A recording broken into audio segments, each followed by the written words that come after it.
Welcome to the Outer Realm with Michelle DeRoche and Amelia Pisano.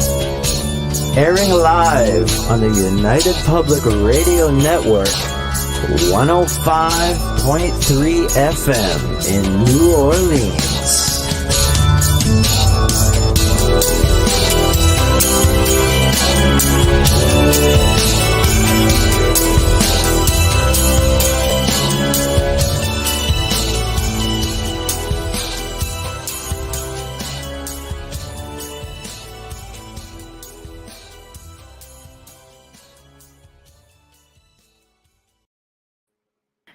Good evening, everyone. I think welcome to the Thursday night segment of the Outer Realm. We're broadcasting live on the United Public Radio Network, UFO Paranormal Radio Network, 105.3 and 107.7 from New Orleans.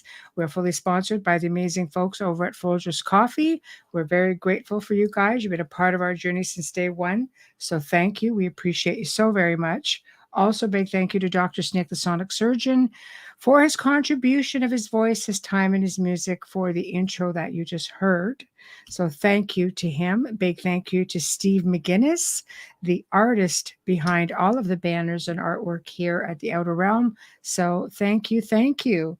Tonight, we welcome Michael Peter, and I really hope I'm saying this right, Langevin, and he's going to be discussing, he's got a lot of books that are out there, but he's got a series called Travel Tales from Unknown Realities, like right there. It's just kind of like, how do you know? How do you know? I mean, you know, I don't know. If I can get into some unknown realities, that might be kind of cool, you know. But we're experiencing technical difficulties again this evening. On both sides, we've both been having computer issues and such all day. And yeah, I'm on my old faithful computer that I haven't been on since probably the early days of the show. Oh my, 3 years. See, this thing has just been like, okay, it's been going on now. This is an oldie, but we're here. And the newer one just sort of went, no, I'm not starting. I'm just fed up. I know how it feels. Just saying. I know how it feels. Kidding. It's like Friday Eve. It's Friday Eve. It's Friday Eve. That's all I kept saying all day today. So I'm trying to get the damn Facebook going and this soundboard working. And I haven't had to do this whole system since I got it. So like taking everything apart and starting over again was annoying. Yeah. So see, fingers crossed. Yeah, it's just annoying. And I'm wearing a heavy headset, which you know me, I hate anything like this on my head, but this is the only way I can do it. I'm just glad to be alive. I know you are. Yeah, I know because, yeah. Oh my I'm glad you were laughing, Ruth. She's like, oh my God, it just made me laugh. With you. Yes, I know with us. I know. Oh, it was crazy. So Michelle's got that same issue I had yesterday. I'm starting to think it's StreamYard because you know what? I don't know because like I say, I've had like a computer that I don't keep all my stuff in one computer. I actually have like 3 computers. Yeah. Right. And this That's is a norm amongst us, by the way. I'm just saying. Yeah. And it's got even more. And it was just for streaming. And it was like done. And it's like, I'm not starting. I'm like, you're starting. He wouldn't even take the update. And then it goes, oh, wait, you have the update. I'm like, oh, I call BS. Yeah, I don't know about that part. BS. But your volume, I think, has something to do with StreamYard. It's working the same way that mine did yesterday. Oh, we'll know when our guest comes in. Oh, is it? Yeah, it keeps messing with the volume. But right now you're fine. That's the computer. It's not, I don't know. I don't know. I've got nothing.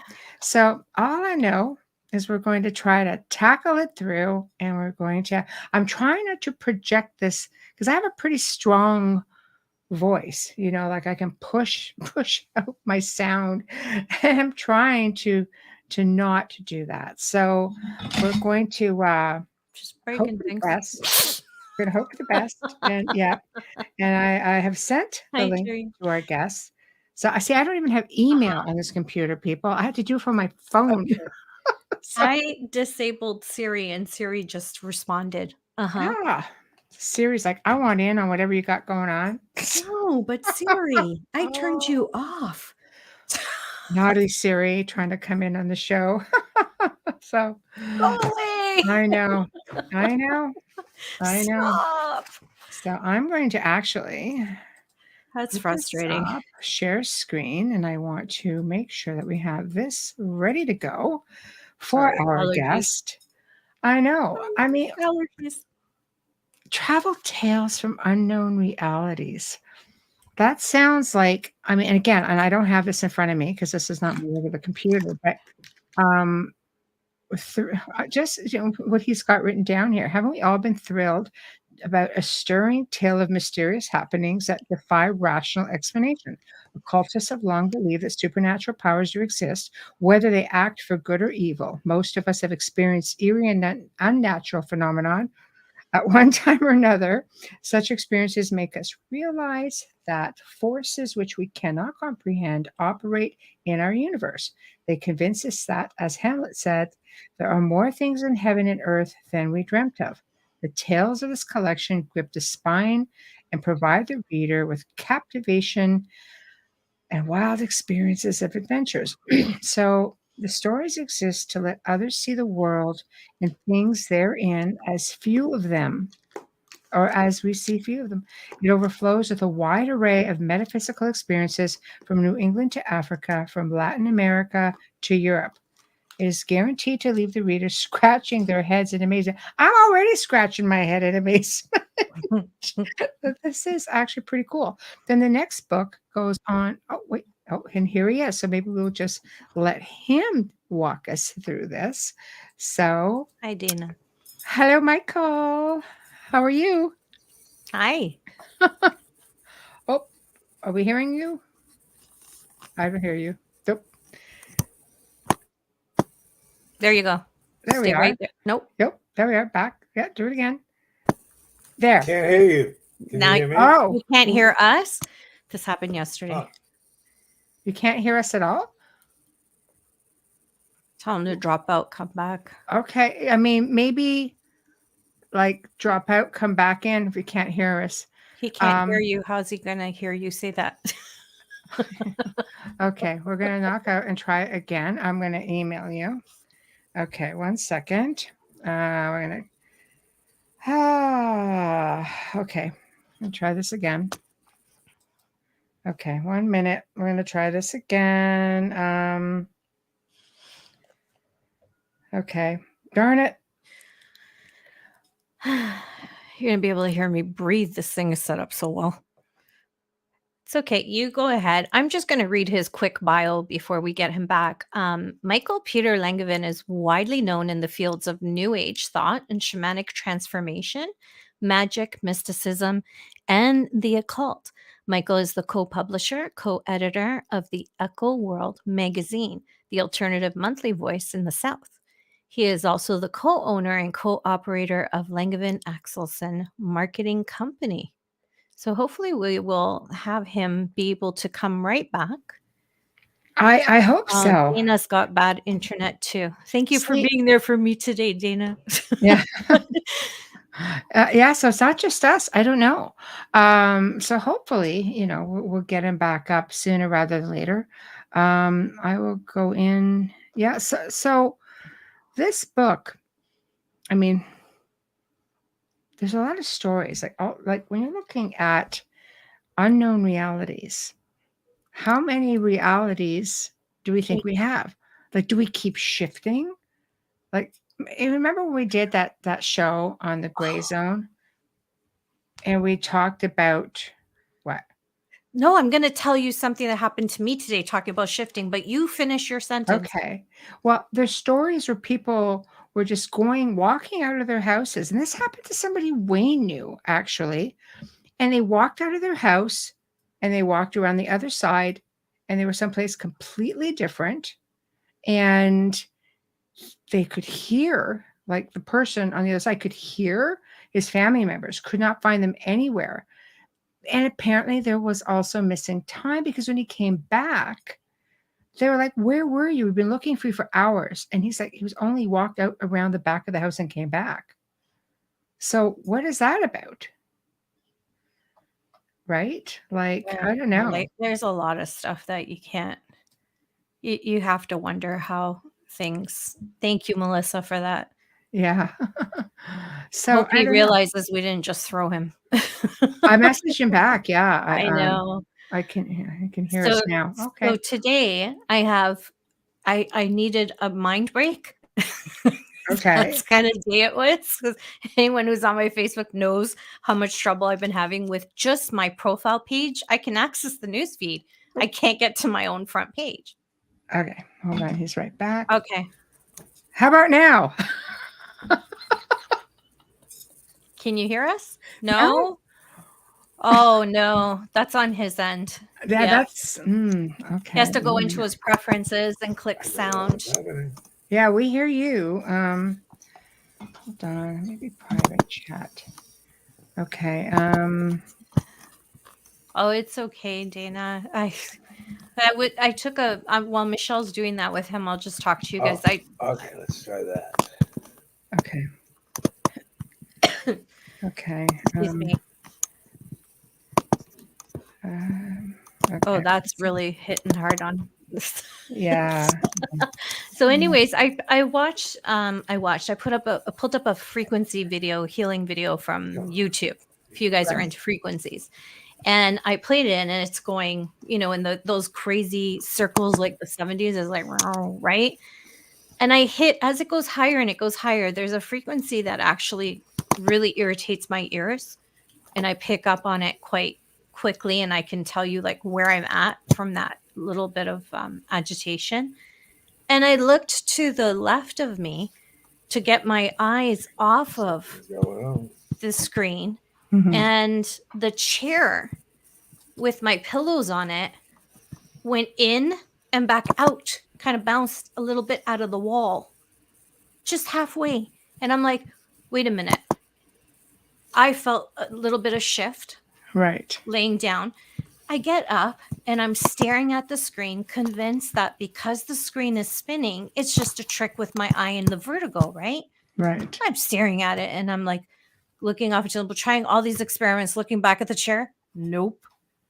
So what the was that? I don't know. I'm hoping that Michael can get on and let us know. So Can he hear us yet? I don't think it's okay. It should be good to No? go now. Can you hear us at all now? No. Yeah, he can't. Okay. Okay. Yeah. Yes. No. I don't know because he froze. Yeah, I'm just trying to see here. Might have to bring Michael back. I don't know. That's Okay. a tough one. I don't know how this is going to work, but this is definitely at his end. I wonder if I bounce out and he bounces in. Give my permission. Okay. Oh no. Yeah, I don't know.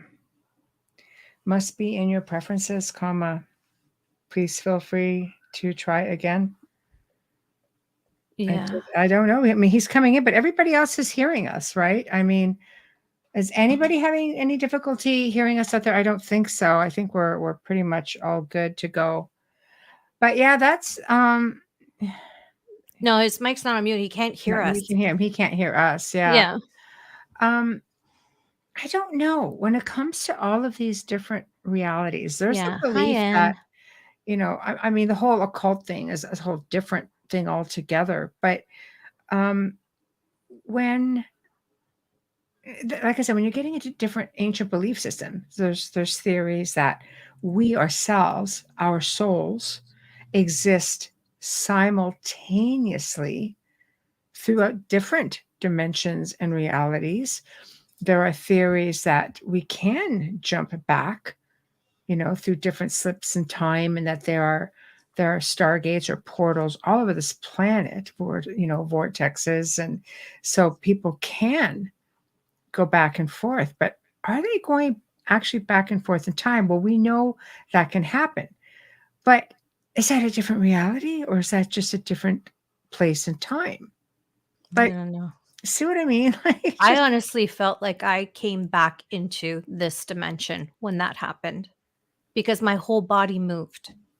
see, that's crazy. Like when the chair moved, my body went like this. It's like I bounced back into myself, right? Like slid right Right. in, and the chair was like, like a Mm, cartoon. right. Yeah. I'm like, See, am I that's losing it? okay. I'm gonna try this again. Okay. Hi. No. Oh, I'm I don't see. understand. That's Yeah. too Something's bad. very wrong. Yeah. Yeah. But that's on his end. That's Sound at your preferences. end. Yeah. Yeah. Yeah. Um. Okay. Because it wouldn't be our board. No. Our board is okay. Okay, those clickings Oh, are annoying. Who's that? I know. Restart your computer. Oh boy. I know. What browser is he on? Did he give the browser the okay to? But it's us he's not hearing, so he's all okay.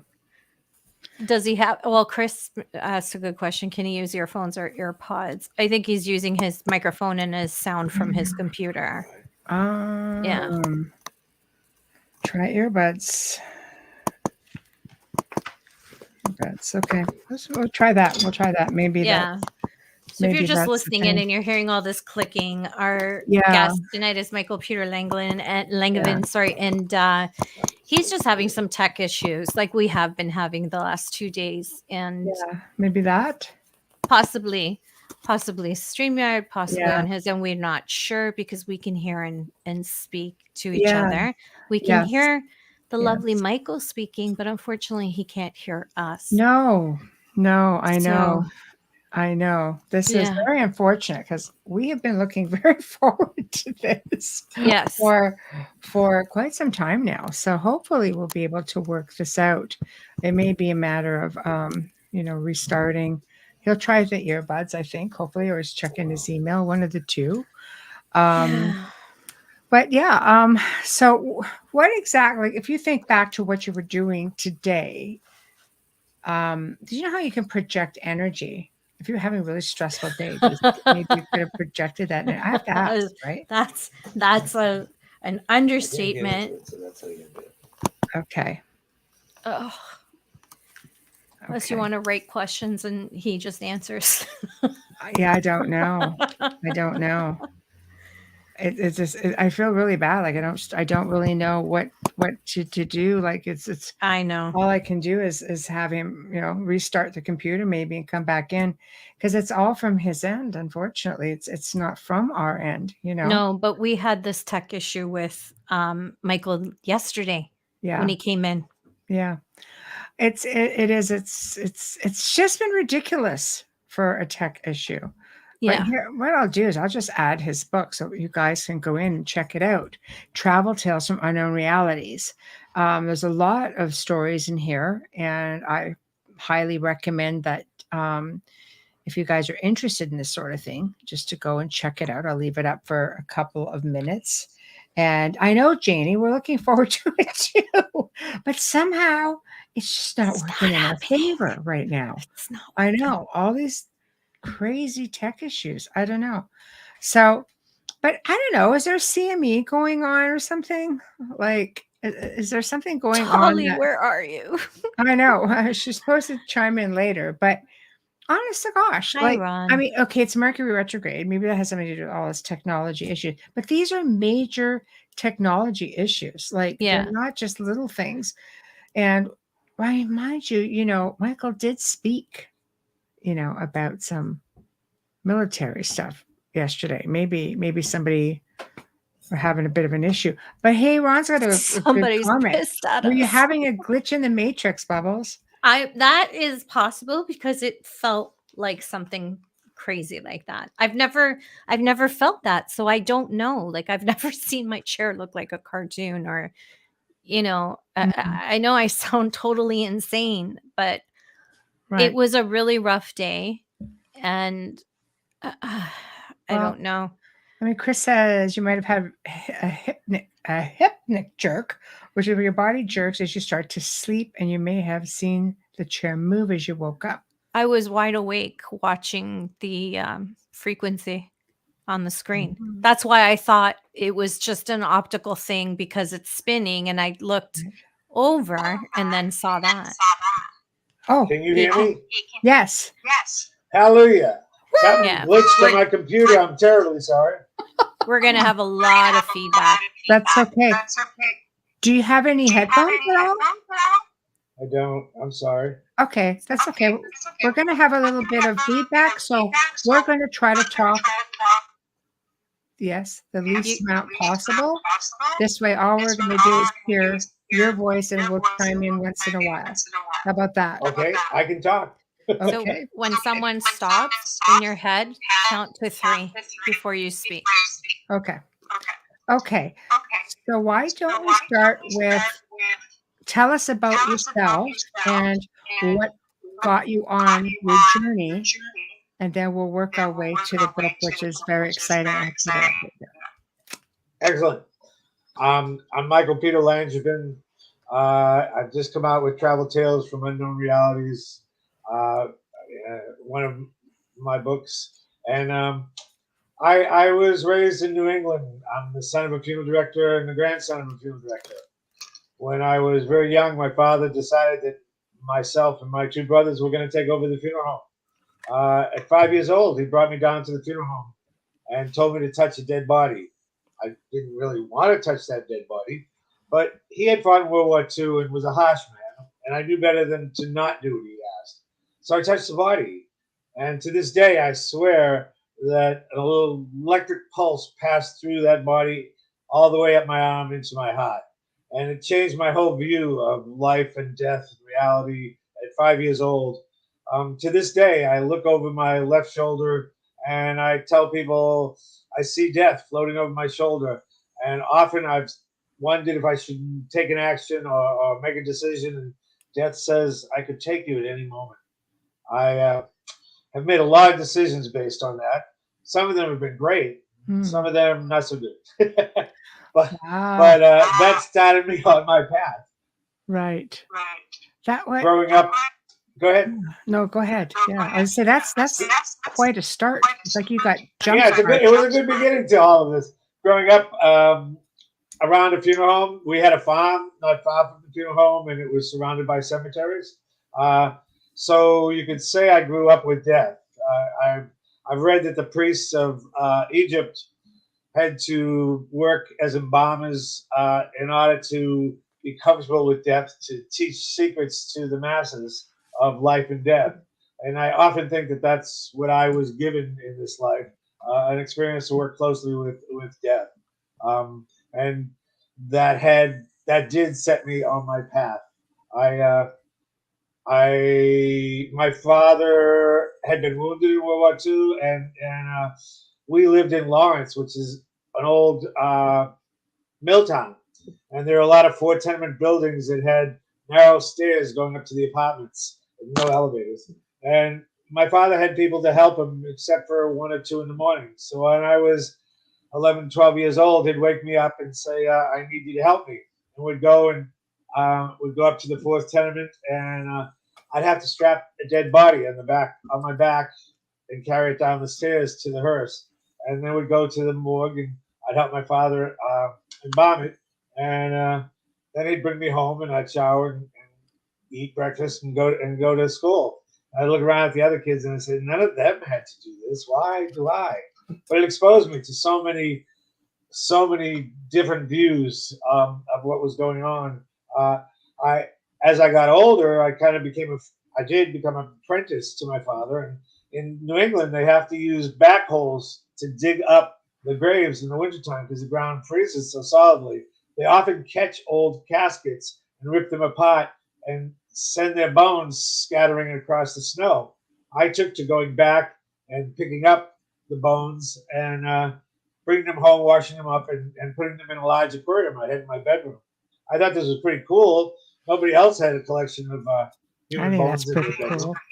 cool. I collection. And then I started having these bizarro dreams. It was like being in a hurricane of people flying past me, people screaming, people yelling in all sorts of voices and languages. I went on for days and days. I thought I was going crazy. I couldn't go to school. I couldn't sleep. One night I asked for make it stop. Someone make it stop. And one night in the midst of this hurricane, a well-dressed, old-fashioned gentleman appeared to me. He said, I'm Phineas Goodhue, and I've come to be a voice of the bones.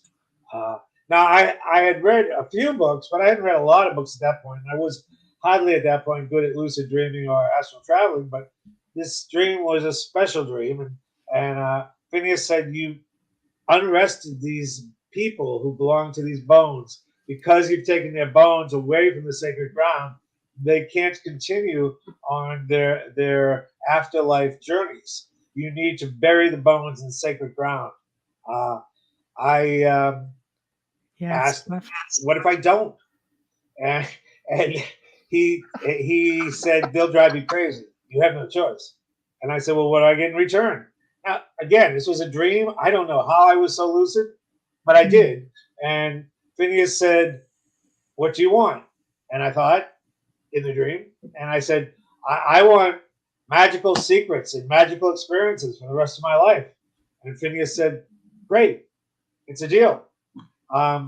So the next morning I got up and I took the bones over to one of the cemeteries that wasn't far from the farm, and in the back of the cemetery where no one would see me, I dug a hole and buried the bones. And then I said, okay, we have a deal. A few weeks later, I was reading poetry off some of the tombstones in the older section of one of the cemeteries, and I read one that said, stop, my friends, as you pass by, as you are now, so once was I. As I am now, so you must be. Prepare for death and follow me. And I looked up, and the name on the tombstone was Phineas Goodhue. So he actually had come to me and was real. And I think he has affected my life ever since. I've sort of become a magnet towards the weird and the magical and the spiritual. Wow. That's pretty intense. Yeah. Well, my life's been wonderful. I've been blessed, but it's been pretty intense. I've been beat up and mugged in a number of cities, in a number of countries. Just like so nonchalantly. You do what you do. You take chances. I early on in college, I had a number of experiences in between that in college, but in college, I had a Latin American politics teacher, and she had just gotten back from her vacation over the summer in Latin America, and she had fallen in love with Peru. By the end of the semester, I felt like I had no choice. I was being called to Peru. So I hitchhiked from Boston down to Miami in a snowstorm and bought a round trip ticket for 6 weeks and flew to Peru. And when I got there, I had $30. Not a well-planned trip. But actually, it turned out tremendously because I had no money.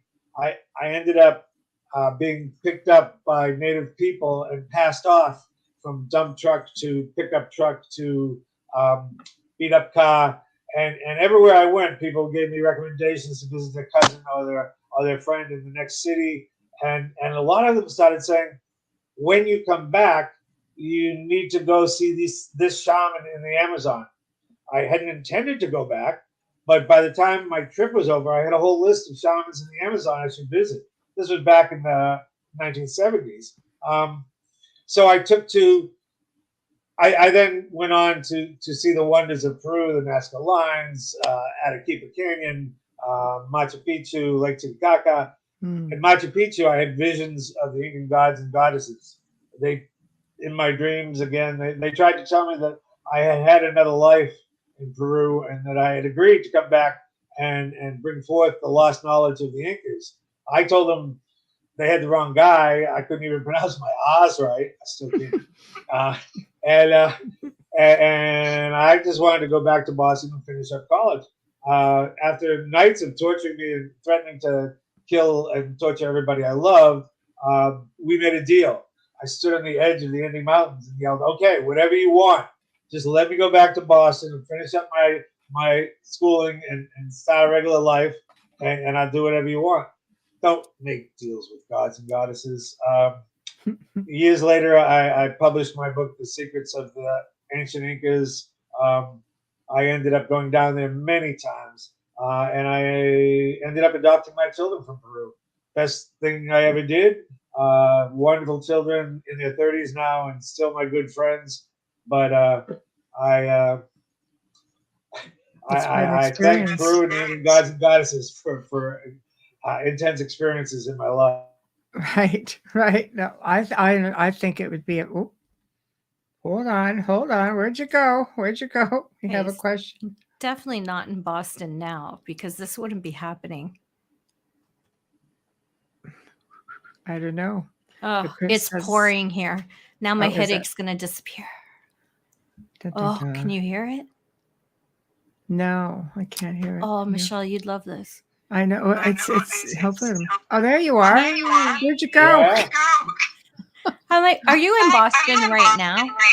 I live in New Orleans. So you're local. Yeah. So there was one question before we get too far ahead. Go ahead, Amelia. You want to get it? Chris says, "Yikes!" I wish I had known to bring headphones. I don't know if this is my computer or your system or what. You're getting your feedback, and it's your system. I'm terribly sorry. It's okay. The microphone is going. The microphone's picking up your speaker. Yeah. It's okay. It happens. Chris says, "Yikes! With whom did you make the deal?" Yeah. Do you know who did you make the deal with? Is what he's asking. When you had the dream. Well, it was the Inca gods and goddesses. It was Inti. It was Pachamama. It was Pasamama. It was Cocamama. It was the gods of lightning and thunder.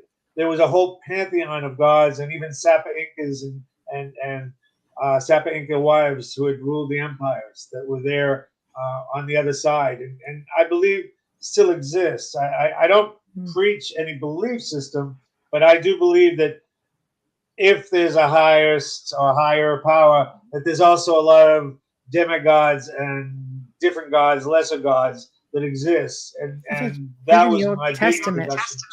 Yeah, even the Old Testament spoke of that, right? Right. Have no other gods before me. The Gnostic text. Well, that means there's other gods, right? I would take it as that. I mean, we have, the Hebrew God, which of course is the one who's most followed. But yeah, I do believe in that. So we'll continue on from your journey in Peru. Sure. Well, I went down to Peru many times, and I was lucky enough to go to the Amazon, and this was in the 70s and early 80s when things have changed quite a bit. It hasn't all gone away, but a lot of it has because of the farming, because of the mining, because of the lumbering. But I was able to get in on a period of time when the shamans were still rather prevalent. I met with a number of them and had a number of magical experiences. My favorite one, which I put in Travel Tales to Unknown Realities, was Vanishing Eddie. In Latin America, the Incas had guinea pigs because they didn't have chickens. They had guinea pigs as their fowl, and they kept them in their home. They had high sills in the doorway so that guinea pigs couldn't come out. And the guinea pigs were in their house, part of the family, until they threw a rock on them and cooked them for dinner. In Bolivia, I met Eddie in a bar. I'd been told to look for him, and brought him a bottle of rum because you got to do that if you're meeting a shaman. You got to bring him something. And I said, Eddie, I really need to experience your magic. And Eddie said, okay, come back tonight. My apprentice will take you to my hut. Most of the shamans had huts away from the village. the apprentice met me there and took me to Eddie's hut out in the woods, quite a long walk. And when we got there, Eddie made us some tea, and we were sitting down drinking the tea. And his guinea pigs on the floor started popping out, disappearing. And I said, Eddie, what's going on? Are you doing this? And Eddie said, yeah, that's part of what I do. And then Eddie disappeared. And I looked at the apprentice looked at me, and Eddie walked back in the door. He said, I'm sorry, I had to go. I said, Eddie, how do you do that? And then he disappeared again. I had just moved to Northern California at the time. And when Eddie came back, he had an armful of golden thistle, which grows in Northern California, but I've never seen it in the Amazon. And Eddie said, you moved to a very beautiful part of the world. These are very beautiful flowers. I said, Eddie, how did you do that? Can I do that? And boom, I was outside of his hut. And I walked back in. I said, Eddie, you have to teach me this. You have to teach me this. And then Eddie was gone. And I waited, and the apprentice waited. And finally, the apprentice said, Eddie doesn't like to tell his secrets. He likes to entertain people, and he likes to help people, but he's probably in the bar in town again. So we walked down the path, and sure enough, Eddie was sitting at a bar stool having a drink in the bar. And I said, Eddie, I'm amazed. You have to make me an apprentice. I'll do whatever you want. I want to learn your magic. Eddie almost fell off his bar stool laughing so hard. He said, you, Michael, are not meant to be an apprentice. I would kill you. You are supposed to go forth, meet people, write about your experiences. You would make a terrible apprentice. Don't ask anyone else that. And that was one of my experiences with Eddie, with a shaman in the Amazon. I put a few of them in the book, and they have a big place in my book, The Secrets of the Amazon Shamans, which is available like all my books on Amazon. Wow.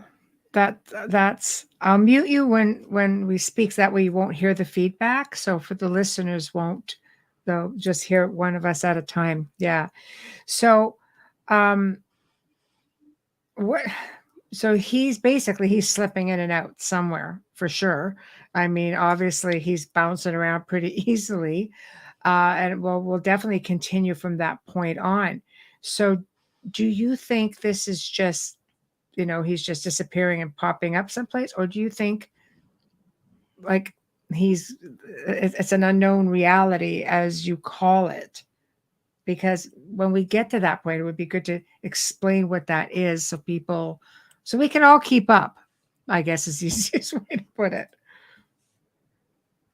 Okay, wait a minute.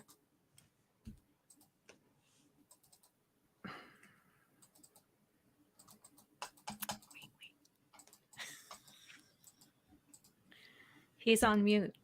I know. I'm trying to unmute him. One Oh, minute. you're kidding. No, it won't unmute. One sec. Your microphone won't unmute. Try it. Oh, there you go.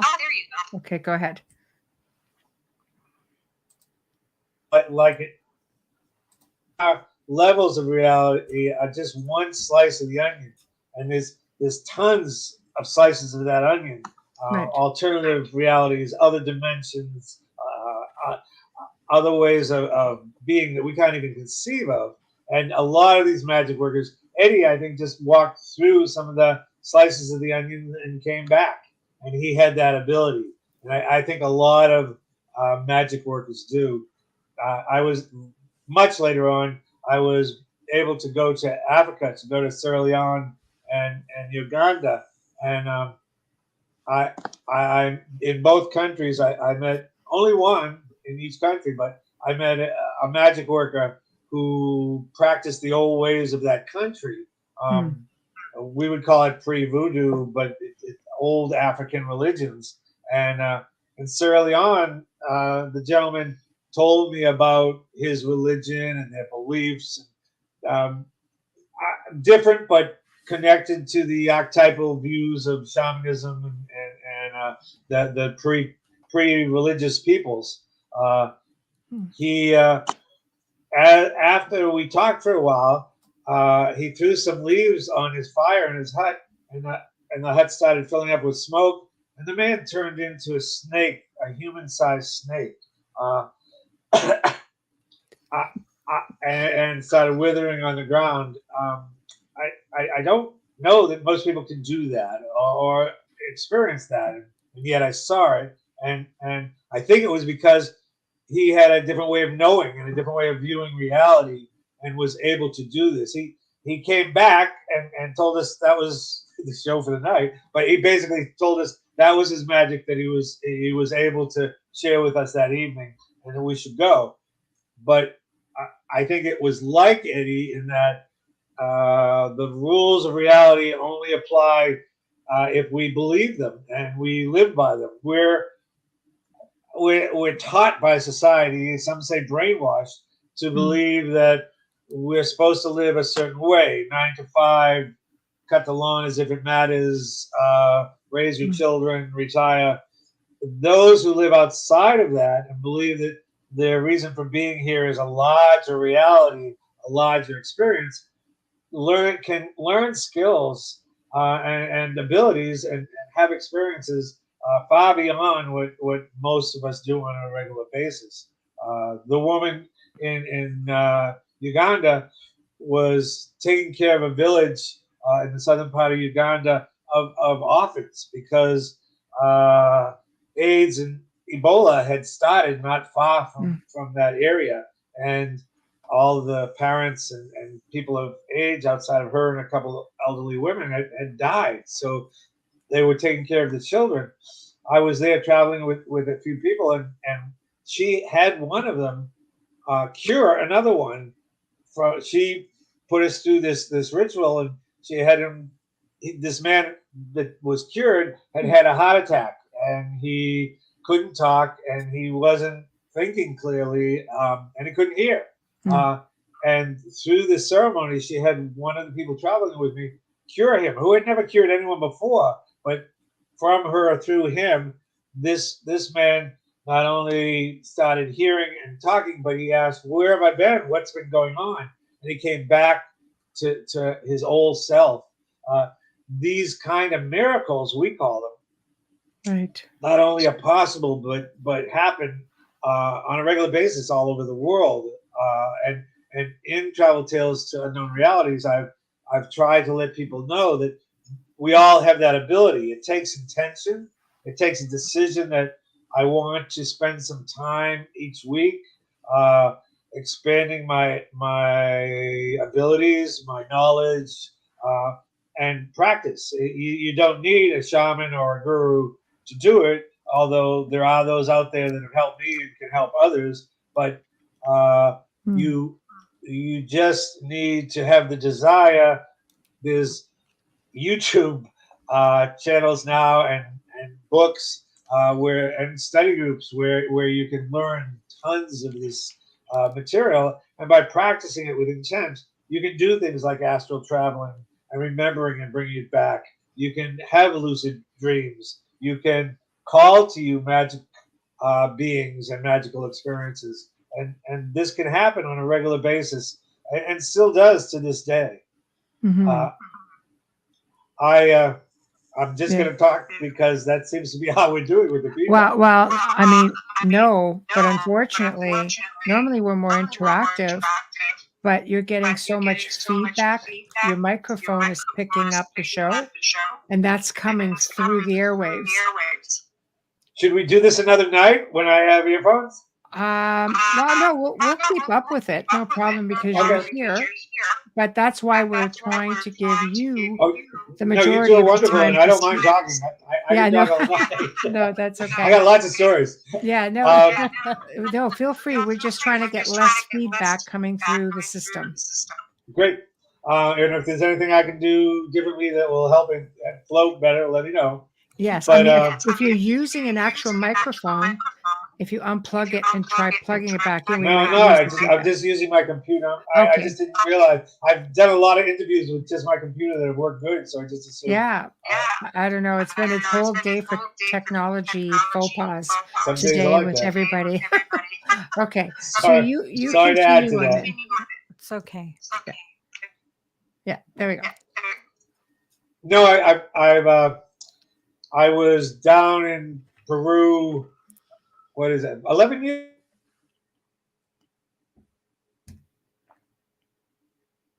And You gotta be kidding me. gone. Frozen. I just want to say, Dolly, he doesn't have a microphone. Flip it around. It'll come back. Our guest is loading. just, yeah, he's just floating. There There we you go. go. You're back. And I got on a bus, and there was only one seat left, so I sat down next to this beautiful woman, and it turned out she was from Sweden, and we started talking. It's a 5-hour bus ride from Cusco to Puno on the shore of Lake Titicaca.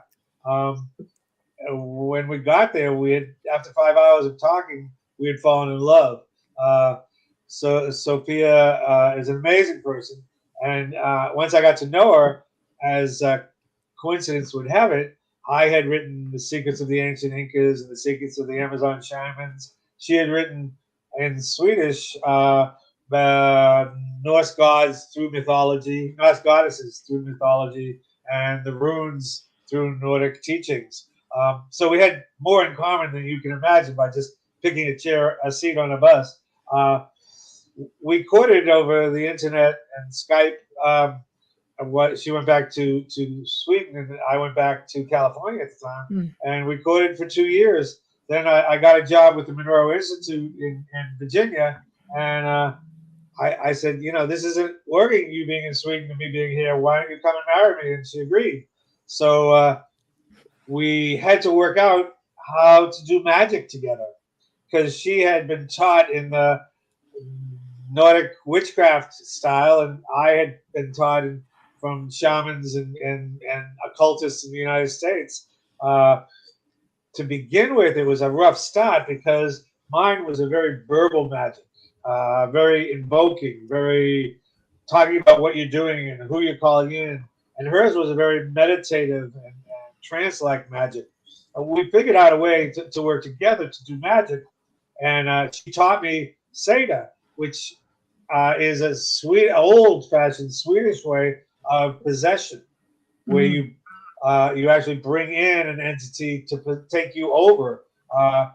Like that, I here in New Orleans and Brazil and Haiti and other parts of the world with voodoo, you bring in a spirit or god or goddess to possess you.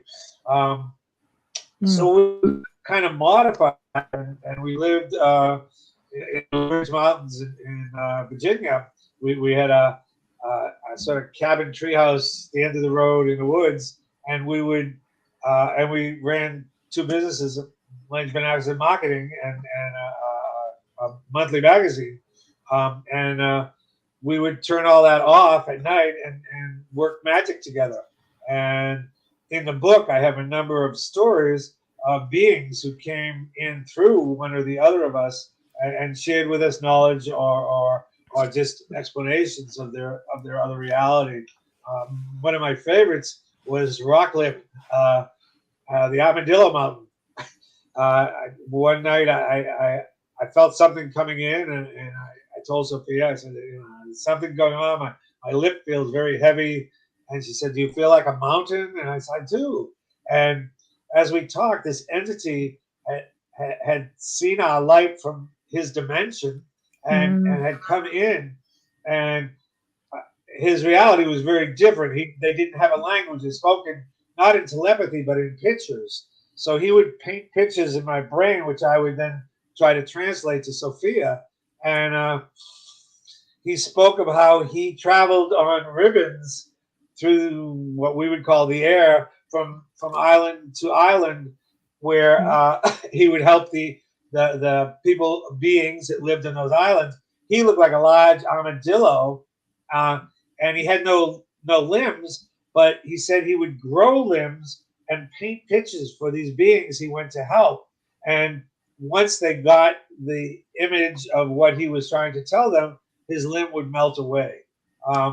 He said that his work was like we were doing at the time with our spiritual magazine, The Echo World in Central Virginia, and that he just wanted to touch base with us and tell us how large reality really was and how magical, matching pictures that match a lot and not at all from other dimensions exist.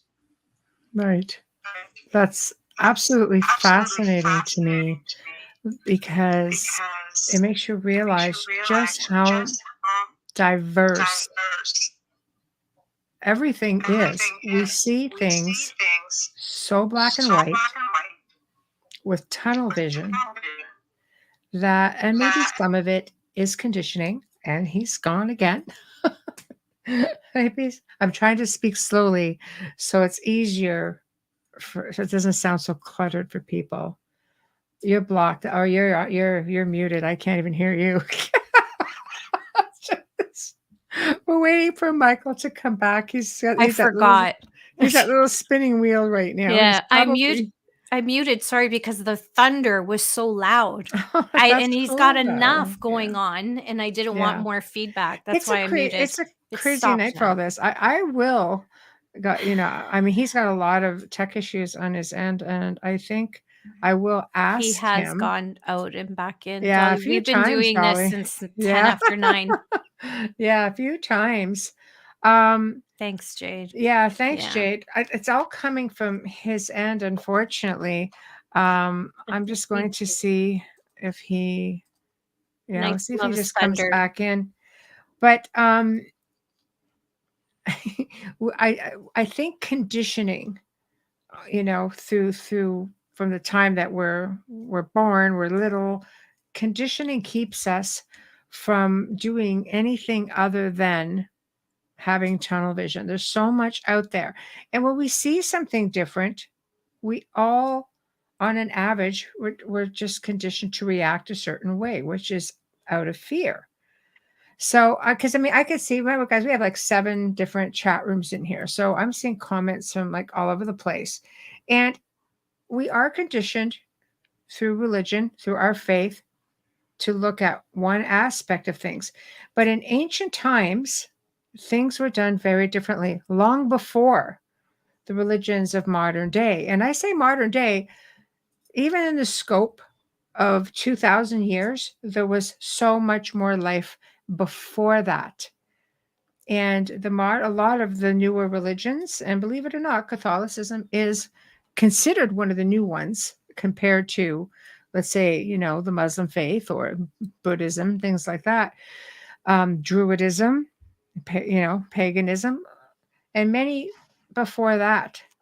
And they did things very differently, and they had a very different belief system. Even things like Gnosticism, where they believed in stars and extraterrestrials. Well, that went on to be, the Gnostics became the Essenes. The Essenes eventually became the Cathars. The Cathars eventually became different branches of Christianity. But where do you think it all came from? It came from, other belief systems that have been incorporated.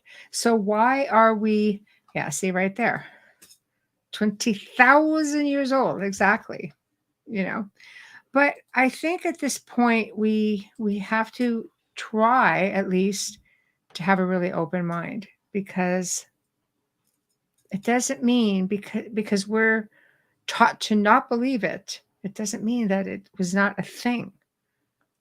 Right? No. And he has a great story that I heard him tell about Egypt and oh my God, Giza. I was going to call it Pisa because, it's in my head. Right. Because of course I would. Giza. Yeah. And I don't want to tell the story because I'm sure we'll have him back, or if he doesn't. I'd rather him tell the story, because I heard him say it on a podcast, and I was just like, wow. There was stuff there that all these shows and all this research I didn't know, and it threw me, because it was nice to see that there was a different story to Giza, and his perspective and what he saw is really interesting. So I hope he can come back to tell us that. Yeah, unfortunately, it's just tech issues. The tech issues are bad, unfortunately. They're from his end. Exactly. But we will definitely invite him back, because I absolutely love the whole concept of everything he's talking about. And let's go back to the part where the individual turned into a snake, for example. Is that something, and I'll pose to you guys, did it really happen, Or, like some other beings and extraterrestrial beings, do they project how they want you to perceive them? Is it a mindset thing? Are we really seeing it? Or is this just, no, this is how I'm projecting myself to you to see? I don't know. That's a hard one to answer. I don't have an answer for that. I would Yeah. have to know what it was that he was dealing with. And I personally wouldn't speak to gods. That's just me. I don't make deals with anything because of the work we do. It's just not something. Yeah. But, Dolly says your thoughts create your own reality. What is you only see from your personal perspective? I believe that because a lot of people say, what is heaven? And they say it's your perspective when you pass. That's how, because if you listen to people who have NDEs, perception is everything, Christopher. That's right. It is everything, because when you hear people talk about NDEs, they're not all the same story. No, like you it's true. think that you walk into this light. They're all different, but you have to be able to hear about many. And unfortunately, we think we hear a lot because of podcasts. But when you go through life and you look back and you talk to people, or you're on a show and you talk to people who've had them and you ask them their stories, their perception is everything. Right. It really is different. It's not the same experience. No, I mean, you may have similarities. Yeah. But I every situation is always different. Even if it comes down to one detail, it's never going to be 100% the same. So, okay, hold on. I'm gonna get that, Amelia. Sure. Knights, I love Thunder too, but it would have bounced off of his computer. That's why, because said I love Thunder, Amelia. I'm like, yeah, I know, but it would have bounced back on his mic. Knights asks Michelle, my grandmother had a very close relationship with a falcon. Beautiful. Yeah. And on her deathbed, another falcon showed up, and then both of them left. Oh, wow. See, I love that connection to nature. Like a lot of these birds, I believe any bird and any animal, frankly, bring messages. And a lot of people automatically ditch the crows and ditch the ravens, but they are known to be, and through many different cultures, messengers from the other side. But if you're looking at death as being all gloom and doom, then of course you're going to look at that as being all gloom and doom, and it's not necessarily the case. You can never judge a book by its cover, and our guest has returned. I think your little circle and you were gone. Magic. It's as if no one wants you to speak. I know. Okay. Like he's giving away secrets. Let's cut him off. Okay. Yeah, apparently someone's putting a curse on me. Yeah, it's a technology curse. We're all There you go. They're the experiencing worst it. kind in this day and age. Oh my word. Okay, so where do we want to go from here? Because I don't know what you were talking about when you went completely When I this blinked little out. this little black circle or white circle. Yeah, so sorry that my system's not up to snuff with you guys. I had no idea. It's okay. Basically, I talked about some of the experiences we had in the Blue Ridge Mountains. My wife Sophia and I. The book goes up to just the beginning of COVID. We figured that was a good way to stop because life changed radically for us and our businesses at that point in time. And it ended up bringing us down here to New Orleans, which has brought a whole new chapter to the words magic and unknown realities. It's a magical Although place. New Orleans isn't in Travel Tales from Unknown Realities, I'm working on another book, of course, and the behind the scenes here in New Orleans is quite amazing. That there are actually people who lived by voodoo, many people whose grandmothers and great grandmothers taught them, and who still practice it here in New Orleans. You don't have to spend too many late nights in the French Quarter to meet a vampire, a true vampire. I actually was invited to join a cult of them and went to a few midnight meetings, but turned out I was just too much of a nice guy and it wasn't cut out for the group.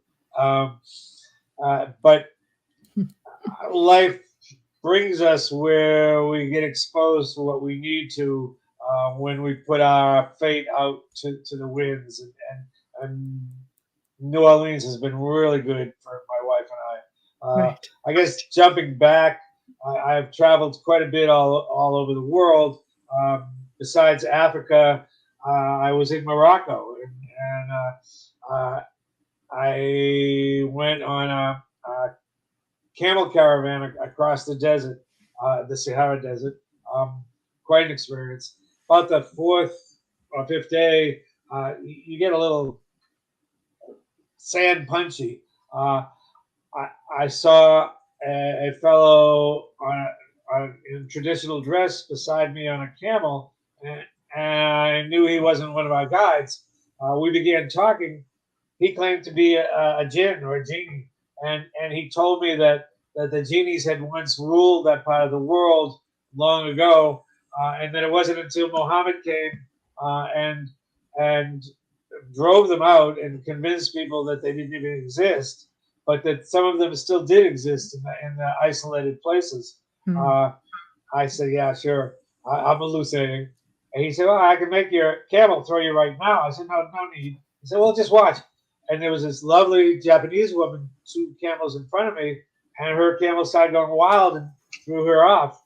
And we had to stop, and they had to settle the camel down and give her one of the guide's camels and make sure she was okay. And while we were stopped, I noticed a small blue pebble in the ground. It didn't look like it belonged there. So I picked it up, and he said, that's a magic stone I've placed for you.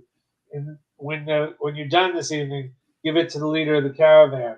You'll be amazed. So sure enough, I did at the end of the day. And the leader of the caravan was in awe. Where did you get this? Nobody finds these. You have to put it in the fire and make wishes, because that's how the magic is released.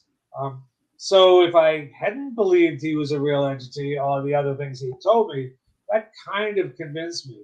I wish that I have an intensely positive and magical experience in Casablanca, which I was going to next. During World War II, my father had after his back wound in the war, had recovered in Casablanca. And then I had one of my favorite bosses when I was younger, Kurt Sugiyama, who'd been in the Peace Corps there. And they both told me amazing stories about the city. I was looking forward to seeing it. When I got there, the person I was traveling with was in for quite a surprise, as was I, because as soon as we walked into the old city, like the French Quarter here in New Orleans and old Montreal, old Quebec, they've maintained the old city.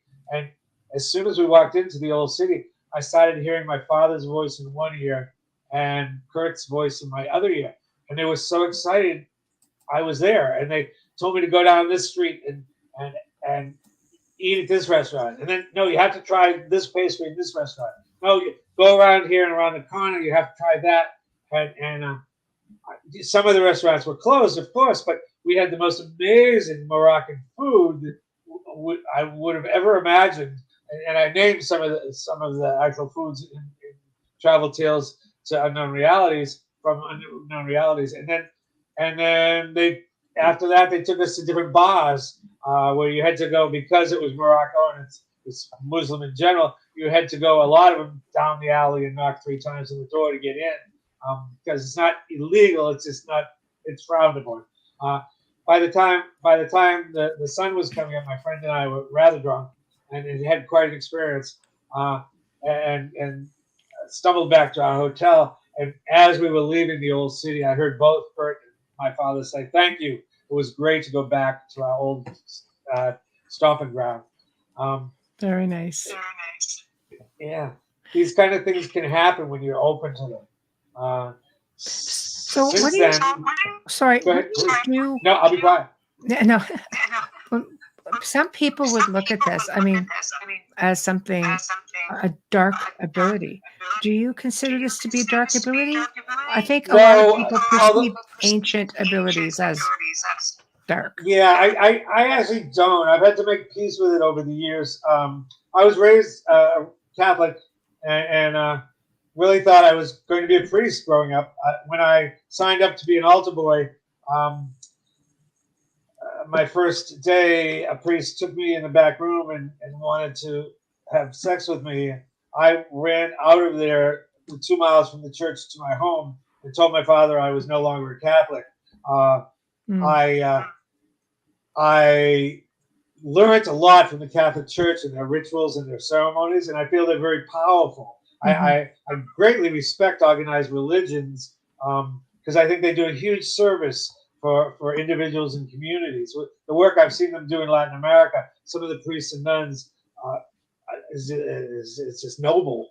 But I believe that there's spirituality that's different and perhaps far beyond organized religions, that we don't need someone to talk to the higher forces for us. I don't believe that there's only one God. I talk to Jesus, and I think he's okay with me having other gods and goddesses. I don't believe that if it's not of God, it's of the devil, because I don't really even believe in the devil. I had one shaman tell me, I've looked everywhere on the astral plane. I looked in the center of the earth. I looked in the sun, and only place I ever found the devil was in the hearts and the minds of the people who believe him. That struck a chord with me. I've used magic and mysticism all my life for good, and I've seen good come out of it. I've seen, because I had a conduit to other realms, I've seen people's lives be enhanced and improved. And so I don't think it. Yes, there are dark forces in the universe. Yes, I've been exposed to some, but there's also protective spells, if you will, or measures you can take. Isn't prayer itself a form of spells? Yes. There's also banishing rituals. They go back to before Diane Fortune at the turn of the 1800s. There's books out there that can teach you these things that are very effective. When I've run into dark forces and dabbling as I do, I use some of this and they're gone, because I know they have only the power of my fear to work with, and if I can get out of my fear and speak from a place of light and will, they don't bother me or those I love. That's right. I think it's doing shadow work, and people don't realize you have to embrace your own shadow. Everybody's got a degree of darkness. We're not perfect beings by any means, and I think that's part of the evolution and helps to create the balance. I think so. I think you're right on it there. I think if we make choices in life, a lot of people don't realize that they can get better in their mind and spirit and body. We know in our body that if you do exercises and eat the right foods, your body tends to be healthier and function better. It's the same with your mind, and it's the same with your spirit. And if you discipline these things, you can expand them and build, just like muscle, to work with.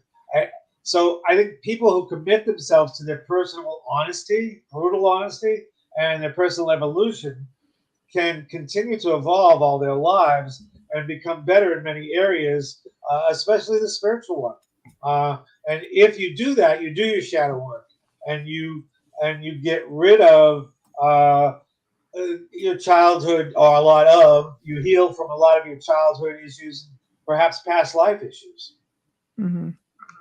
I agree. Amelia, did you have something to add? Yeah, and Tamara was perfect timing with her comment.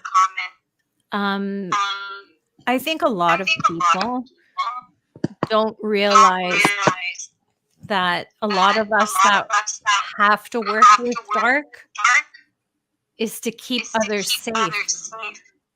It's not because we want to. It's a calling. It's what we're meant to do. And we research to keep ourselves and others protected. It doesn't mean we're worshiping them. I just want to put that out there. No, I think those are very good points. As I said, I've met a lot of magic workers of different backgrounds and belief systems in many countries, and some of them really do work in the shadow realms and the darker realms and deal more with holding off what I would call dark forces, but can be called evil. And yes, that I mean, it's almost Doctor Strange or Harry Potter like, in that they're keeping these forces at bay so that other people can go about their days, raise their families, have their vacations, and have their good lives. Otherwise, it would be like the Middle Ages. There'd be demon possession on every corner. But there's no understanding of shadow work. People don't understand that. You're not taught that. And unless you educate yourself, and it's not something that people would dare to think about. And that's a lot. Our fears, like our worries, are a lot of our enemies. And we've been programmed to think that if it's not an organized religion, it's not okay. It is dark. It is evil. But if you're willing to do a little risk and touch your toes in the water, then you get exposed to a whole rainbow, a whole other spectrum of colors and possibilities, and you realize they're not evil, and even the dark forces can be managed and can be held at bay. And by doing that, you open up a plethora of good possibilities for your life and for the people you love. Right. I agree. And I believe Tamara had the perfect comment. Amelia, if you can get that. Yeah. She says, you can't see the light if you don't walk through the dark. Balance. Yeah. Let's balance. Yeah, if you know, when you've been on the edge of death, you see life so much more meaningful. When you walked in the midst of dark forces, you know how good it is to be walking down the street in a lovely city at sunrise. The contrast, we can't have tall if we don't have short. We can't have pretty if we don't have ugly. We need the contrast, and it doesn't have to be God and the devil. It can be light and dark. It can be shadows of different degrees, and they really, the more time we spend researching and playing in these areas, the more we become sensitive and aware of the different gradients of shadows that exist. Well, technically speaking, the jury is even out on shadows. I'd like your perspective on that, because some people believe they're extraterrestrials. Other people believe they're just a race of beings. They're not, because they're shadows, people assume they're always malevolent, but they're not always malevolent. Is that right? Yes, I totally agree. I have a story in the book early on. I guess I was abducted by a spaceship. I was out riding my pony in the forest, and I saw a bright silvery football-like figure, and light came down, and I was back 3 hours later. When my sister read the book, she said, "I remember you disappearing and everybody getting concerned," which was fun to get that validation. But I think there are extraterrestrials out there. But I'm also friends with Whitley Strieber, and Whitley has a very different extraterrestrial experience than does. Not now. Not Whitley Strieber. Come back. Chris, it's nothing personal. We all have to play nice in the chat room. This is about the guests and they can't see your comments. That's why we show healthy respect for our guests. You don't always have to agree. Well, okay. So Whitley Strieber, oh, come on back now. Come on back. I know. Do you want me to do the Stone Yes. Hobbit? I waved at you earlier. I hope Me you saw me. too. It's good to see you. Do you want- Yes. She says, I've seen dimensional being that followed me back into our third, and he into our third? Right. Into our third dimension. Yeah. Okay, 3D. Yeah. It's one of those days. Anyway, Chris, I am we a love you. nutter. I am a nutter into our third dimension, and he appeared on this side as a shadow being. I think so. That's interesting. Yeah. I think so too. So while Yes. I've got the microphone without an echo, I am going to go ahead and use this time to I'm gone. thank Yeah. the big guys.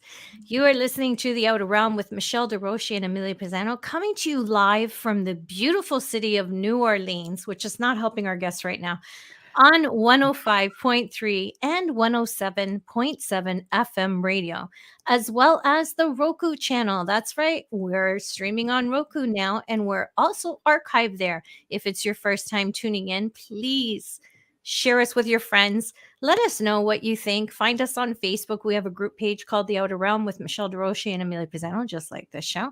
We'd love to hear from you, any of you who are listening. Our guest tonight, who is really got a lot of patience with technology, is Michael Peter Langevin with his book Travel Tales from Unknown Realities. Right. Muted. Yes, because it's too fast, this one. And we're having some tech issues, but please hold on because his stories are so interesting, his experiences, his generosity, and he's just such a kind gentleman. He's got so much knowledge and so much to share. You don't want to miss this. If you're just tuning in, you know you can stream on our archives on any platform that you normally use. Remember to click like and subscribe so you don't miss an episode. Don't forget to share us again with your friends and family. Tamara will be writing it over and over again in the chat room. And to the wonderful people at Folgers Coffee for your continued support in sponsoring our show. We deeply appreciate and thank you. So if you're hungering for a coffee, pick up Folgers. For our fabulous banner and promo media that you see every time you click onto our Facebook or to our just here on YouTube or on the show, any of the streaming platforms, you'll see that amazing banner. That is courtesy of Steve McGinnis, horror illustrator. He is a fantastic artist. He also creates commission pieces as well. He can be found on Facebook and Instagram. Loving our intro and outro? We do. Thank you, Dr. Snick, the sonic surgeon. Justin Snicker, award-winning composer, vocalist, and musician. You can find his music on Amazon and Bandcamp. You can stream him on any platform you normally use. And you can also find Dr. Snick on Facebook and Instagram. So now to the best part of all. If you're watching us right now on Facebook, please give us a like. Follow us on our Facebook page, The Outer Realm. And if you're watching us on Facebook, don't forget to hit like and subscribe. That would be YouTube. YouTube. So, right. Yeah. It's okay. One of those days. I'm back. Okay. Whitley Strieber. You dropped off after Whitley Strieber. Yeah, let's change the subject slightly. I was in the Amazon one time trying to get magical stories from this shaman on the edge of the Amazon River. And he was telling me some stories. I wasn't believing them all. Finally, he said, well, you know, a UFO crashed up the river there a couple years back. And I got excited. Did you save any of the pieces? He said, this is the Amazon. They all would have rotted. They washed downstream. So I was, oh, yeah. And then he said, but my apprentice and I went out in a canoe and a dead extraterrestrial body floated to the surface. And I said, did you save the body? And he said, this is the Amazon. It would have rotted. We cut it up and made a soup out of it. And I ate the soup for days. And at that point, my senses all got confused. I could see sounds and I could taste colors, and I could hear feelings, and it kept moving around, and my perceptions were greatly expanded and confused. And I guess I was seeing as the extraterrestrial did, or experiencing as they did. And if I hadn't had a great apprentice, I would have just walked off a cliff or into the river. Finally, it lessened after a couple of weeks, and I returned to an improved version of myself. But for me, that gave another dimension, if you will, or of how beings from other parts of other realities exist and perceive, and are the beings that we call extraterrestrials from another timeline, from a future, from another dimension? Are they ourselves coming back to help us? Are they beings from other dimensions? Are they all of the above? I'm not sure I'm qualified to say, but I've talked to a lot of specialists who all have different opinions, and these kind of stories tell us that so much more exists in our own reality. I'm laughing at Jade's comment because what happens to you eating that soup happens to me when I drink Red Bull. But she said, what exactly did they give you asking for a friend? Yeah, all of us.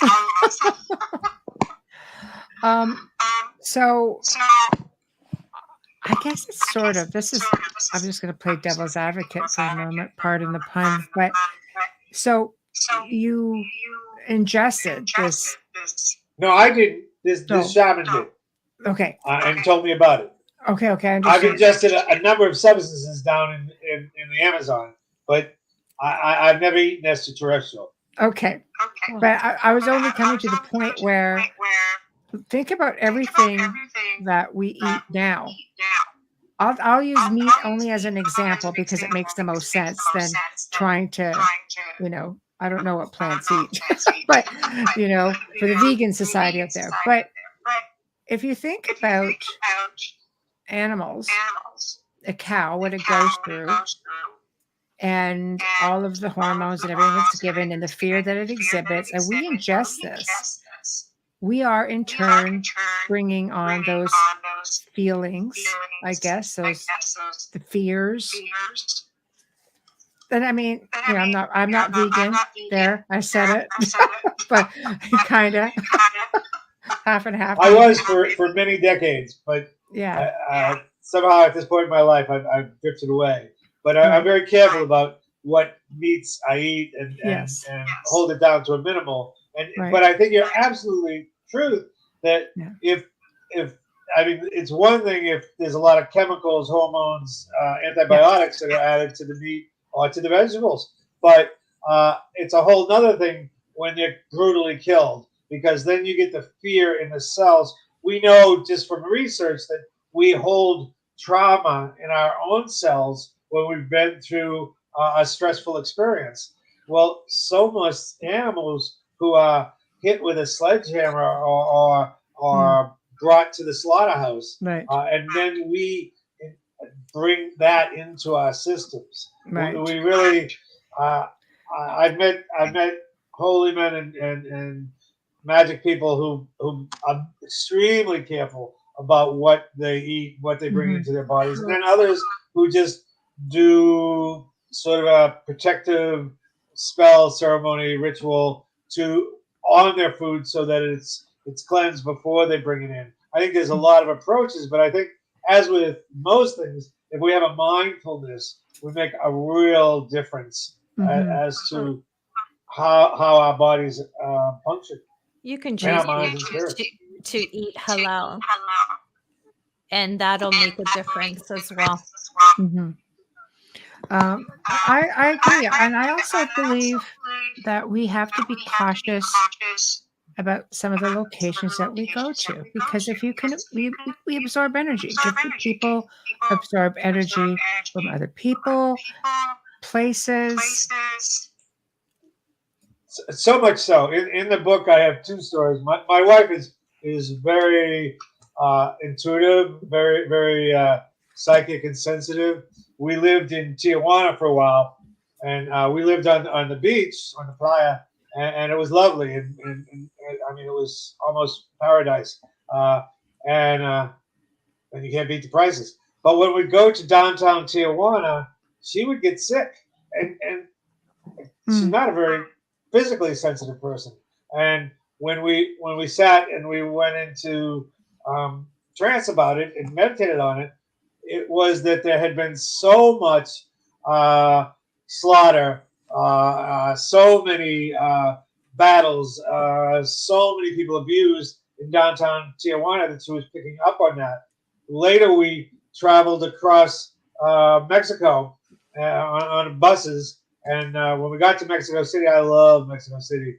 When we got to Mexico City, we got a hostel room right on the main plaza, and she again got extremely ill. And once we got her back to health, we looked at it, and well, of course, the Aztecs used to do countless sacrifices there in that plaza, and that energy was still locked there. She's sort of like a canary in a coal mine in that she feels these things much faster than I do, but they affect all of us when we're in places that have a low vibration, a low frequency. If we consciously raise our own frequency and our own vibration, we can compensate for it. And just in our homes, we can compensate for it. If we think negative thoughts and fears and worries, that fills up in the atmosphere and affects us, the people around us. Sometimes you have to become a vegan and borderline alcoholic when you travel. Sometimes you do. You have to be careful, though. But I think there's also some places that are considered power spots, with strong ley line connections and vortices, and you have to always be aware of your surroundings. So much so. I mean, as I've traveled, I've really noticed places like Cusco, Peru, Machu Picchu, Chichen Itza in Mexico, Notre Dame Cathedral in Paris. One time I was in Europe, I went to High Mass at sunrise at Notre Dame Cathedral, and when the sun went through the rosetta of stained glass, and they were singing chants, and the incense were in the air, it was as spiritual as any shaman in the Amazon. I was transformed. And I think it has a lot to do with, A, the old religions knew how to use media before there was media, and every ability to stimulate our senses. And B, I think Paris is on ley lines, what they used to call the dragon paths. And I think New Orleans is too. As I've done research living here, I think that's why New Orleans has such a reputation as a place to come for fun and magic, because it's on the ley lines, and those things just are innate here. I've spent a lot of time living in Cusco, Peru, and it's that way. There's just a magic to it that has to come from someplace, and we have veins and arteries running through our bodies, and the earth does too. And where those cross, they affect the energies of a place. Yes. I agree.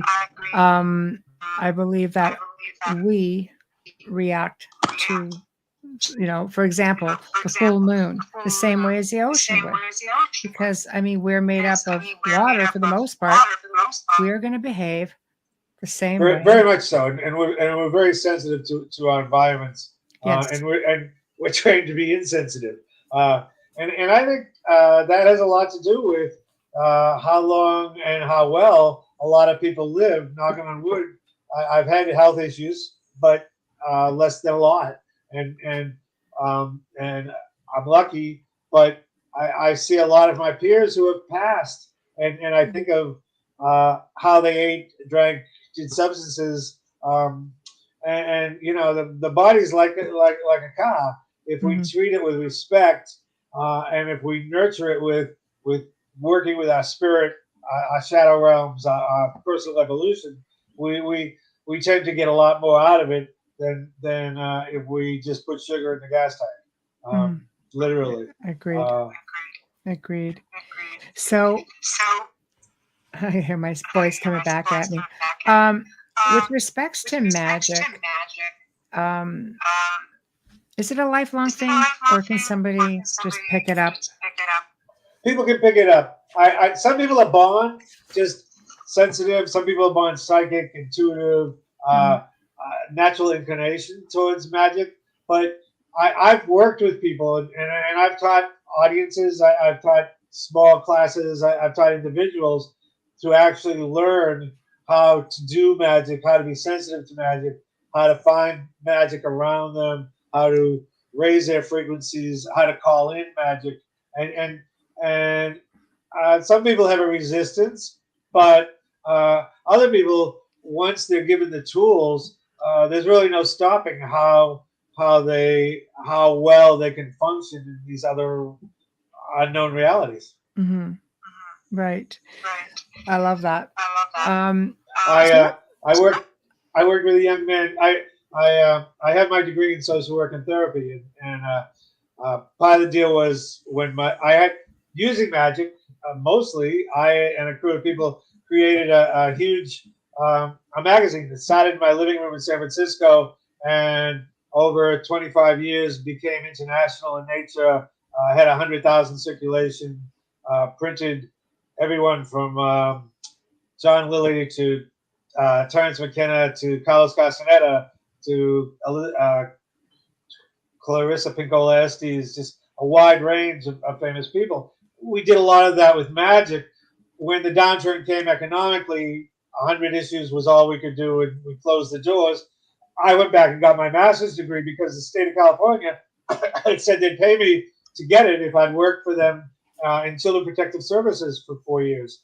Mm-hmm. Well, they got their money's worth, and I worked with quite a few needy families. In that time, on my time, I used a lot of magic to help these families. And I worked with one individual who I speak about in the book, Jed Jenkins, who came from a very bad childhood. His parents were drug dealers. His father died in his arms. He was dyslexic and he could barely read when he became my client when he was in high school. We worked together. The state paid me to fly him down and visit his mother in prison in Southern California.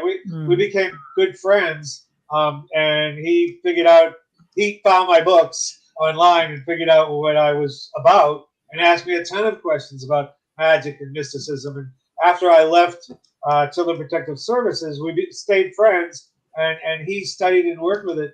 He's healed his childhood scars, a lot of them, and put together, raises vibrations, uses magic, and put together a good life for himself, has a good job, a good place to live, and is quite a writer. Has aspirations to start his own business. I didn't do that. He did that, but I gave him some of the tools, and I think he's proof that anybody can if they focus and put their mind into it. Right. And it's true. And their intent. Right. I like it. So let's just recap again as we slowly work our way to the top of the hour. So basically, with unknown realities, are you saying that we as individuals can just step, like it's like walk across the street and you're in another reality? Is it like a glitch in the matrix? Like, what is it exactly? Yes and no. There's degrees of that. I have learned from shamans and occultists to, with great focus, as in a few days, do astral traveling and lucid dreaming. It's not something I do every night, but can do. I've been able to go to sleep and with the intention of visiting a friend's house on the East Coast, and in the morning called them and said, "Hey, you got a new couch, right?" And they said, "Yeah, how did you know that?" Those kind of things are possible. We can we visit our boss in a dream and work out some of our differences. we can go into trance and call in beings from other dimensions. And some people, I have not had this experience, but some people actually have met themselves or a version of themselves from parallel Earths, parallel realities. And I believe that fully. So yes, with intent, with practice, I think that the layers of the onion that I talked about earlier, our reality is just one slice of the onion, and there are many, many of them. And we can experience these other realities and in different degrees, in trance, in altered states, in dream, or in the material world. It's very possible. I have a story in the book. When I was in college, one of my friends, I had this woman coming to him in dreams who told him to bring me and another friend to visit her. And when we got there, she explained that she was an immortal being who had had many lives and had decided to stay in this life as an immortal being to help humanity. And that she wanted to meet us. We each had a role to play, minor or major, in helping humanity as time went on. When I tried to go back and visit her again, her house wasn't there. So yeah, that was in the material world. Oh, was it? Those things happen, and beings live among us who aren't human or aren't our kind of being. Would this be similar to having what people call time slips? I know there's a woman out there right now who woke up one day in our reality. All traces of her life was gone. I believe for 7 years, she had a reward out for anyone who could bring her back to her time, to her family, her fiance, her life. Yes, I believe it is similar. I believe some people just get caught in the riptide of time, of realities, and get whirled to a different one. Others do it with their focus and through practice and can come and go. But can people move through time? I think they can. I don't think time and space are really as firm as concrete or granite, and I think that people can move through them and can, in this woman's case, step out of them so that aging and the age is going by effect on her. Right. So it can physically happen, not just through astral-terrestrial or astral-terrestrial. I'm okay. Just astral projection. Oh, my poor brain. Or out-of-body experiences, lucid dreaming. This can physically happen. Yes, it can. It's more tricky, but it can happen in our world. I was in the Amazon one time, and I met this shaman, and we weren't doing any ayahuasca or San Pedro cactus or anything. And I was asking him to show me his magic, and he touched my forehead, and he had a fisherman there who lived off the Amazon. He was poor and uneducated and sick, and he touched that man's head at the same time he's touched mine, and I was looking out of his eyes at me, and I knew he would look at my eyes at him, and I could experience his thoughts and his way of life and his way of viewing reality. And then after a bit, the shaman touched both our heads, and I was back in my own mind, spirit, body. But that was a case of me not being me. And I think a lot of that can happen and does happen. Right. So what about people who just vanish? Is this is this a thing? There are levels and levels and levels. You can get into the whole conspiracy of kidnapped by extraterrestrials, or you can get into as your friend who came here from another timeline, or perhaps they were needed someplace else. But yes, it's their energies being plucked, so to speak, like a flower, and taken to another reality. Right. Yeah. Okay. So, like when you were talking about your friend or colleague who just vanished and went to the bar. I want to know how to do that. I did too. I wanted badly. Oh my God, I'm gonna have so much fun with that. The things we could do, the places we could go. Shenanigans, Michael. Shenanigans. I'm good here. I like this Dimensions ice cream. So this is the thing. Yes, I believe we are trained. I still do some child therapy, and I was working with a 5-year-old kid the other day, and I asked him, so do you ever think about when you grow older what it's going to be like? And he said, oh yes, I have a plan. I want to get a job that pays a lot of money. Nice. And I want to buy a really nice car. And then I want to marry a really beautiful woman. And then I want to buy a really good house. And I thought, my God, he's been brainwashed at 5. I taught him nothing. He's got his value system down. He knows what's important for him. And I think a lot of us have that.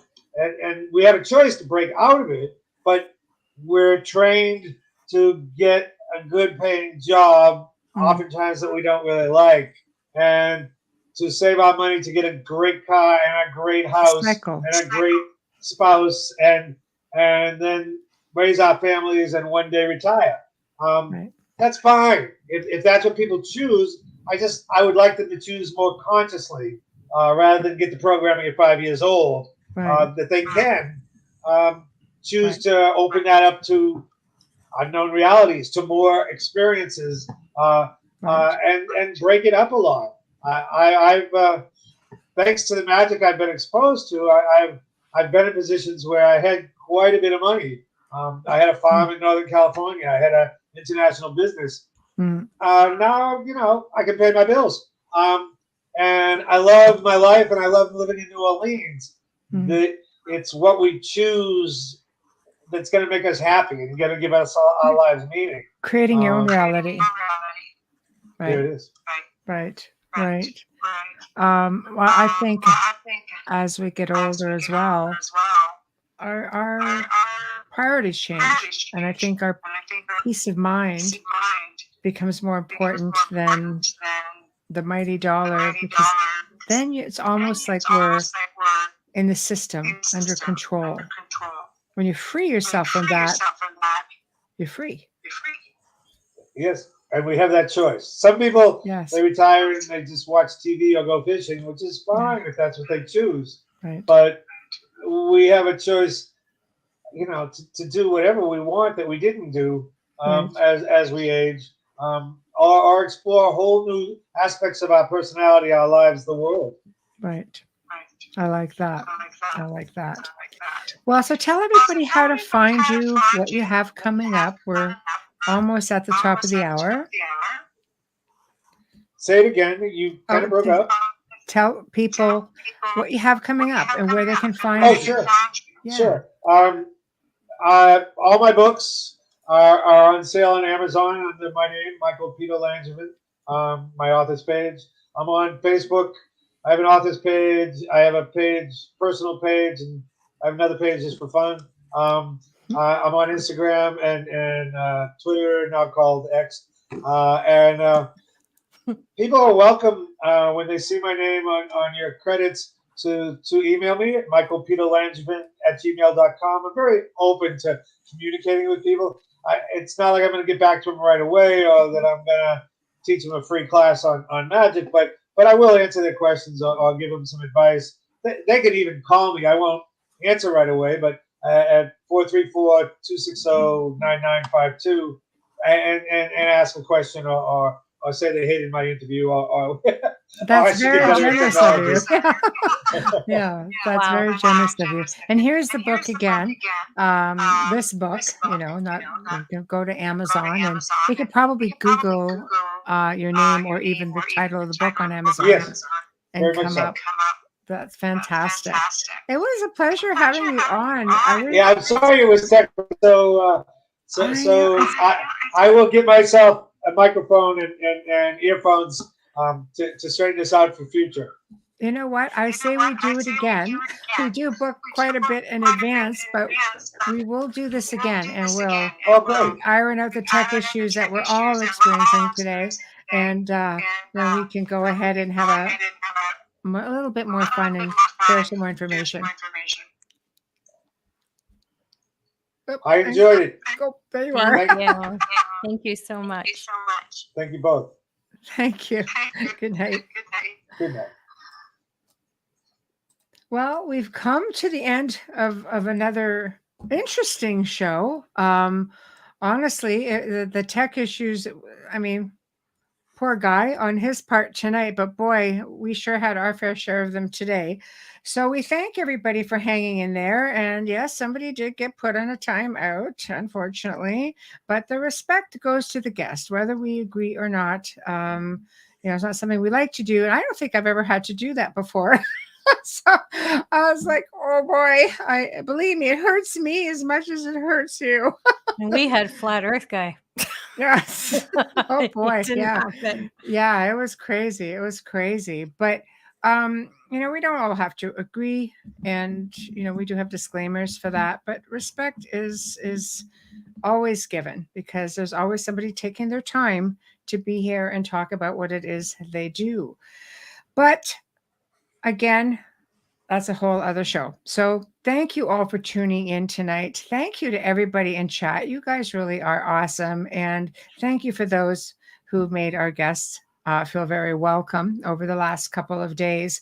Big thank you to Folgers Coffee for sponsoring tonight's show and every show. We're so grateful for you. Big thank you to Dr. Snick, Justin Snicker, for his contribution of his voice, his music, and that's our intro that you guys hear every single week, and we absolutely love it. Also, big thank you to Steve McGinnis, the illustrator behind all of our banners and logos. We really appreciate your creativity, and you totally made it about us, and it's very much us. Notice the messenger, the crow, the key, knowledge. Yeah, right there, right there. Next week, we are bringing on, see, I don't have anything in front of me, so I'm just sort of winging it. See, I cheat. I have notes. I know, but not this night. Anyway, next week we have on the Wednesday night, again, Barbara DeLong, and she's just a wealth of information. I actually don't know what she wants to bring to the table this time, because it's so off the cuff with her, but there's so much to talk about. So unfortunately, I can't give you guys that, but I know it's going to be wonderful because she's wonderful. Mark Ollie returns, and he's going to be talking about UFOs, extraterrestrials, things of that nature. You know how we all love that. We've got disclosure again around the corner, so we're going to get on top of things. So anybody who's interested in that topic, you're not going to want to miss this show. Meantime, guys, have a fantastic weekend. Be safe, and we'll see you next week. Good night.